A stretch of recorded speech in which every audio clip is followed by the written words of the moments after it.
Hi, I'll just do a quick unboxing of the FLEXSOLAR 20-watt solar pad.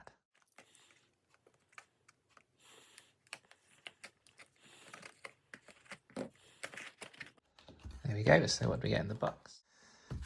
The solar panel itself, open it up, it's quite well protected. We have the user manual, protective foam, which also includes the included clips if you want to mount it on your backpack or something like that.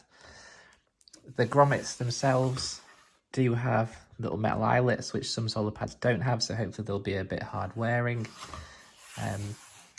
But yeah, so this one is a double page design, so to speak.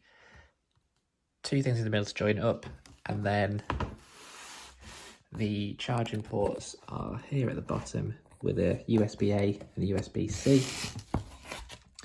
You flip it upside down, you've got the information on the back. Just have one look at the back. So this is the UK version. I'm not sure if it makes a difference internationally, but it's IP67 rated. It says it can support quick charging, up to 20 watts. Obviously that's in ideal conditions, so whether we can do that in the UK, I'm not sure. Indicated charge times here. I don't know if that focuses. And then a bit more on the dimensions. It is 0.7 kilos here.